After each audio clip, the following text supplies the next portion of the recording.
the main reason that you see somehow Donald Trump is so much is in some sort of hurry or rush to negotiate or to make some sort of deal with Iran. Basically, he mentioned that in the last 2 days, he's talking about the oil reserves of the United States. And there are multiple reports on Reuters, on CNN, and other outlets. They say that the U.S. Strategic Petroleum Reserve uh, is at 43-year low. The United States Petroleum Reserve has fallen to about 340 million barrels, the lowest level since 1983, a sharp decline since the Iran war started. They said it was a decline something like 18%. 75 million barrels were used to balance the market because they were using the oil reserves to stabilize the market. And what was the main reasons, as Donald Trump himself somehow pointed out, that this is the problem, we have to do something about it. And it's all related to what's going on with the Strait of Hormuz. Looking at the summit between the United States and Iran in Switzerland, basically the main point on the part of the United States was the Strait of Hormuz. They have created a hotline, you know, a new hotline of communication between the two sides, considering the problems in the Strait of Hormuz, in order to manage that, to not have any sort of problem as time goes by, because they know what's going on between Israel and Lebanon, and they don't want that happening again, because the closure of the Strait of Hormuz or reducing the flow of tankers, all of that. We know the Iranian have used mines in that region. So you see the flow of tankers, but it's not as it was before. Donald Trump saying it. We have more tankers passing through this Strait of Hormuz, which is not the case, by the way. And how do you see the reason this is a strategic problem for the United States if the war continues or if the blockade continues? Well, no, I don't see a strategic problem if what the government tells us is correct. The United States is self-sufficient in oil. So if we are self-sufficient in oil, that means we can do without any oil from the Persian Gulf. Now, the strategic reserve was set up many, many years ago before we regained self-sufficiency in oil. How we regained it, I don't know. Part of it was fracking, a new process they used to extract oil from rock. Part of it may be new fields they discovered. But allegedly, we, being the United States, are self-sufficient in oil. We don't need to import oil. And therefore, we don't need the strategic reserve. It was set up in a time when we were not independent, self-sufficient in oil. And we released from it to try to hold down the oil price while Trump was talking about blocking the straits, thinking wrongly that it would hurt Iran, thinking that they couldn't do without the revenues from oil sales. Well, that was a mistake on the part of the United States government. So the reason I think Trump is stressing the strategic reserve is to shut up the American opponents of his effort to work out something with the Iranians, because the Israel lobby has worked its magic or horror on the American population and has and is claiming that Trump is selling out Israel. And Trump is making deals with the Iranian terrorist state and selling out Israel. So Trump is saying, look, we got to have a deal because of the oil crisis. And we have to get the oil price down so you can afford to buy gasoline for your car so you can go to work. And so I think that's what it's about for Trump. It's not really about we're in a crisis and have to make an agreement. This is his way of responding to the pressure the Israel lobby is putting, using the population. And he's saying, well, do you what price of gasoline do you want to pay? So I think that's all that is, Nima. I mean, I may be wrong, but I don't see how it's a crisis if we are self-sufficient in oil, which is what we're told. But of course, we're told lies all the time. Yeah. But the problem is most refineries in the United States are designed for heavy oil. And while the United States, the oil produced in the, or the oil produced by the United States is usually light oil. So they have to import the heavy oil because of for the production of diesel, for example, which is different and it's a product of heavy oil. That's why the main reason of this, the price of oil going up, the petroleum gas going up. What is that if the United States is self-sufficient? It's the oil companies. They're private. They see an opportunity to get a windfall. They haven't been too greedy. They haven't done a lot of damage. And of course, we stole the heavy oil from Venezuela. We now have all the heavy oil we want. That's Venezuelan oil. It's very heavy. It's not the light oil, the Brent crude. It's not the light oil from Saudi Arabia. It's heavy, and we stole it from Venezuela. So I don't think the United States faces an oil crisis, and uh, Trump is stressing the strategic reserve and it being low. But we don't need it if we are self-sufficient, as they say. So I don't see that as putting any pressure. The pressure on Trump, I think, is he hasn't any way to continue the war. See, what can he do? Our attack failed, and the Iranian counterattack was winning, and we had to ask for a ceasefire because we were defenseless. They blew up our radars. We didn't have enough missiles to intercept theirs. Israel was a sitting duck. And so Israel and the United States asked Iran to stop the war. And I said on your program, it was a mistake. Iran should not. They should have gone on and won it. But they made a blunder. And so what's going on right now, the media calls it peace negotiations, but that's not true. The only negotiations so far are about the points Iran insists have to be met by the United States before they're willing to negotiate.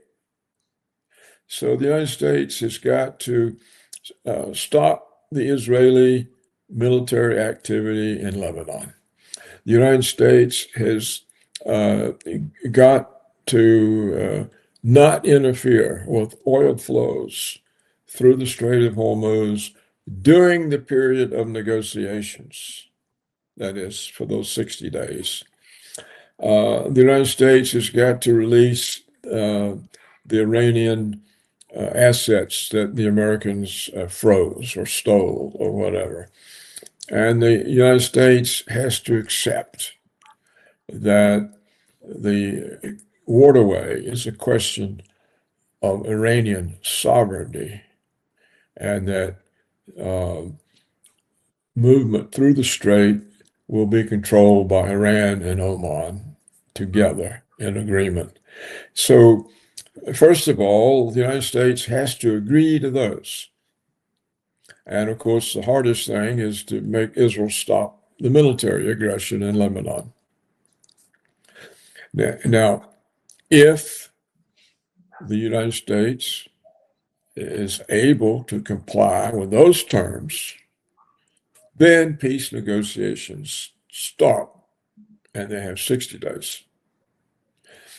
If they don't produce an agreement at the end of 60 days, possibly if they're close, there could be an extension.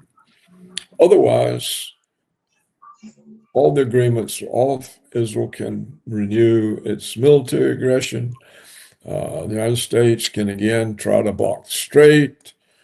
We don't have to give Iran any more of its money, and we don't have to agree that the Iranians and the Oman can collect a fee for using the waterway. So that's what the situation is. That's the real situation. That's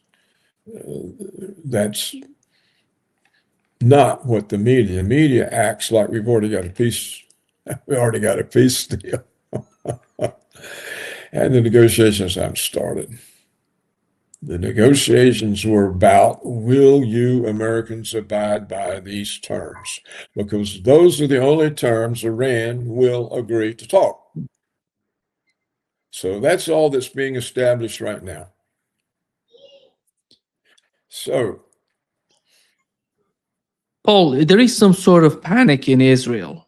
They don't know what to say, what to do. You see in channel 13, he says that Trump is holding back Israel in all areas, not just in Lebanon. It was reported in channel 13.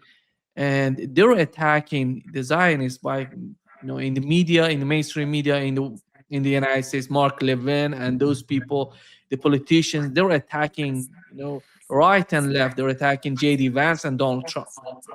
And what is their understanding? Because somehow they're feeling the panic is that what is happening to Donald Trump? Why he has changed his mind toward Israel? And I don't know if you saw the clip of Channel 14 in Israel, which is, by the way, Channel 14 is so close to Benjamin Netanyahu. And here is what they reported on Channel 14. אבל כוחות אלקטרומגנטיים, לרוסים יש את זה, לקוריאנים יש את זה, ולאיראנים יש את זה. אני יודע שזה נשמע כאילו לקחתי איזה מסרט בדיוני, אבל זה באמת, זה בתפקיד עכשיו, פועלים עם הנשק הזה, ולפי דעתי, החדירו לו למוח את הגלים האלו, אני לא בדיוק יודע, יכול להיות שאפילו ברוסיה, כאשר הוא היה ברוסיה, זה מאוד קל, אפילו מהשגרירות בוושינגטון, סליחה, בסין, פגעו בו בסין. הם יכולים לראות את הנשק הזה משגרירות בוושינגטון. אז אורי, למה אתה לא מפעיל את הנשק הטלפתי שלך? Paul, just for those people who couldn't read the subtitle of the video, it said Israel Channel 14. It says the guy is suggesting that Iran is using electromagnetic low frequency weapons to influence Donald Trump's decisions. And it says they implanted these waves into his brain. There has been a noticeable change in president's behavior, Trump's behavior. It's like, it's like telepathy. It says it's all about electromagnetic, sort of. It says Russia has it, China has it, and Iran has it. So they're using it to influence Donald Trump. That's why you see the surprise, the shock within the society. They're trying to come out with some sort of explanation of what's going on. What is your take on that? Well, I think I doubt the Israelis actually believe anything like that. They're too sophisticated.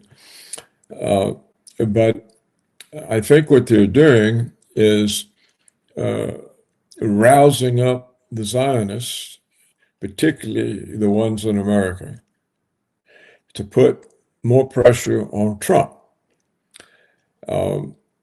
And they seem to be succeeding. This Miriam Adelson, the multi-billionaire American Jewish woman, she owns apparently a Jewish newspaper. And unless it's a fake news story, Israel Hayom. No, Israel Hayom. She owns Israel Hayom. They attacked Donald Trump for his. yeah, they said that Trump has betrayed Israel. He sold out Israel. And so, as she is Trump's heaviest financial supporter, and she is influential with the other Jewish American billionaires, this is a way of putting a lot of pressure on Trump. And of course, they're the so-called Christian Zionists in the United States, and they are a part of Trump's MAGA supporters. So, and of course, there are other Jewish newspaper editors and reporters, and there's a lot of pressure comes on Trump. But the real question is, what can he do? Now you got him into a war that Trump thought was easy, was going to be easy and quickly over with, and a clear success. And he found that there was nothing, we were defeated, we couldn't do anything. And he doesn't have any further war option except nuclear weapons, which is hard to justify because Iran hasn't done anything to us except repel an attack we made on them. So where is the existential problem for the United States to have to go nuke a country? So it's very difficult for him to use nuclear weapons to resolve it, but that's the only way he can stay in the war. What can he do? We know they cannot land troops and conquer Iran. They have no prospect of that. They don't think so themselves. So the Pentagon dismisses that. We know the American Navy can't get anywhere close to the Strait of Hormuz. They'll be sunk. The Americans lost all of their expensive radars that they had in the Persian Gulf states. They don't have any warning system.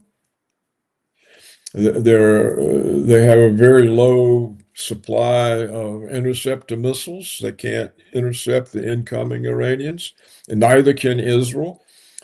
So for Trump, the Israeli demands don't make any sense. What do you want me to do? I can't do anything. You told me we would attack them and they'd collapse. They didn't. They defeated us. Now, he won't admit in public that we're defeated. He continues to say we've smashed them to bits. There's nothing left. Well, it's obviously not true. So that's Trump's problem. He has to get out because he can't stay in. And that's the main driving thing of this. He can't find any way to continue the war. And he's facing midterms, and a lot of people don't support the war. Even people who support Israel are unsure about the war. So it's a situation that the Israelis, I think, are refusing to understand, and it may hurt them. because it has to be frustrating for Trump to go against or to be perceived as going against Israel.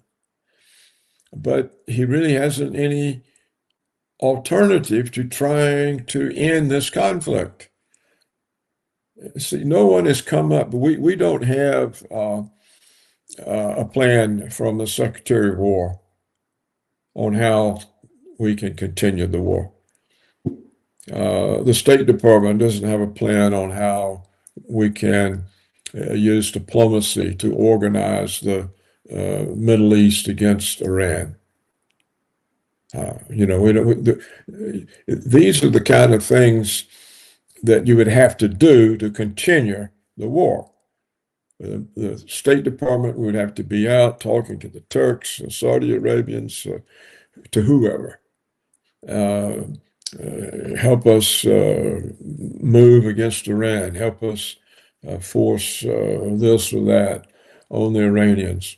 The War Department, they call it now, the War Department would have to have some sort of attack scenario that was possible, feasible. Well, none of this happens because none of it's feasible. And so that's the reason that Trump wants out. And the things that he says is just in replying to pressures. If he says, well, we have an oil crisis, that's to get people off his back from trying to stop the war, the Israeli people off his back, because, we'll have a crisis, there'll be an oil. So I wouldn't pay much attention to what he says, because they're all responses, and most of them are inconsistent with one another. And just keep in mind, his real problem is he got involved in a war that he couldn't prevail in, and he has no way of continuing it. And so he's trying to get out of it. And I think that the Israelis will just end up accepting that, because, in fact, Nima, let me try this on you. I wouldn't be surprised if all of this is just another Israeli-American deception. Let's pretend we're feuding. Let's make an agreement. Let me make an agreement. And after a couple of years, the Iranians they'll be making money. They'll be happy. Their awareness will go down. The Iranian Revolutionary Guard will lose its edge. People will say, we don't need this military preparation. We've got a peace agreement. And they'll get soft. They'll lose their awareness, and then we can start it over. That's entirely possible, what's going on. That this is just a deception, an act of deception that the Americans and the Israelis are using to put the Iranians off guard, to soften them, let them be rich for a while and comfortable and easy, and they won't need the military. The military will lose its edge and its importance. That's entirely possible, what this is all about. The Americans and the Israelis are extremely deceptive people.